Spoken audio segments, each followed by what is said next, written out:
Hello viewers, तो समझते हैं पहले क्वेश्चन को। क्वेश्चन क्या कह रहा है, which of the following has more inertia, यानी इनमें से किसके पास इनर्शिया ज्यादा है। तो पहले हम समझते हैं इनर्शिया होता क्या है। इनर्शिया होती है किसी भी चीज की एक प्रॉपर्टी उसकी पोजीशन को चेंज करने की अपोजिंग। मतलब कहने का मतलब यह है कि अगर ये एक पेन रखा हुआ है और मैं इसकी पोजीशन को चेंज करना चाहता हूं तो मुझे फोर्स लगाना पड़ेगा।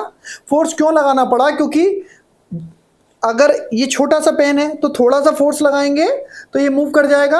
अगर इसकी जगह बड़ा सा पेन होता तो मुझे ज़्यादा फोर्स लगाना पड़ता, क्योंकि छोटे ऑब्जेक्ट में कम इनर्शिया होता है, यानी विरोध करने की एबिलिटी कम होती है।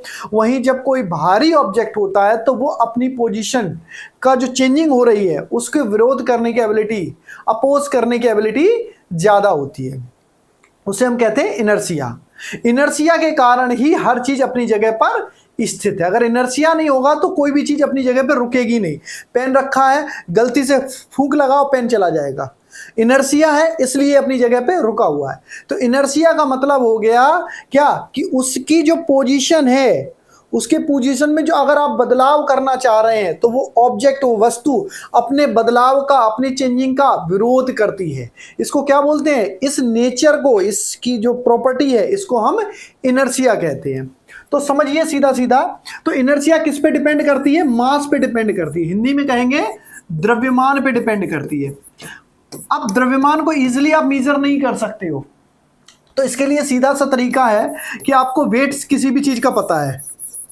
वेट जो होता है उसका फार्मूला होता है mg, और g हमेशा सेम रहता है। यानी जिस वस्तु का वजन ज्यादा है उसका मास ज्यादा है, उसका द्रव्यमान ज्यादा है। तो बस हमें यह देखना है कि इन दोनों चीजों में से किसका मास ज्यादा है। अब मास नहीं पता कर सकते तो अपने दिमाग से सीधा समझ लो कि वेट किसका ज्यादा है। तो पहले वाले में देखिए क्या है, पहला क्या कह रहा है, रबड़ बॉल और स्टोन ऑफ सेम साइज। अब बताओ, एक रबड़ की गेंद है और एक स्टोन की गेंद है, पत्थर की गेंद है, बताओ किसका वेट ज्यादा होगा।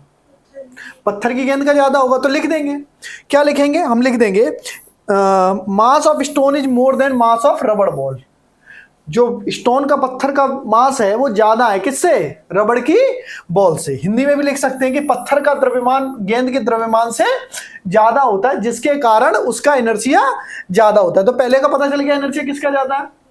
दूसरे का आंसर ट्राई करो, मास ऑफ ट्रेन, एक तरफ ट्रेन है एक तरफ साइकिल है, बताओ किसका भार ज्यादा होगा, वेट किसका ज्यादा होगा, ट्रेन का ज्यादा होगा। इसका मतलब train has more mass so that it has more inertia. Simple answer है, ट्रेन का ज्यादा द्रव्यमान है इसलिए इसका जो जड़त्व होगा वो ज्यादा होगा।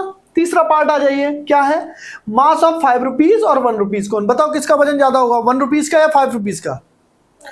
कॉइन है, 5 रुपीज कॉइन मोटा होता है, भारी होता है, तो हम लिख देंगे mass of 5 rupees coin is greater then mass of 1 rupees coin, so the inertia of 5 rupees coin is more than 1 rupees coin. समझ में आया। कहने का मतलब यह है कि चूंकि 5 रुपए का सिक्का द्रव्यमान में अधिक होता है, द्रव्यमान ज्यादा होता है, इसलिए उसका इनर्शिया 1 रुपए के इनर्शिया से ज्यादा होगा। समझ में आ गया होगा।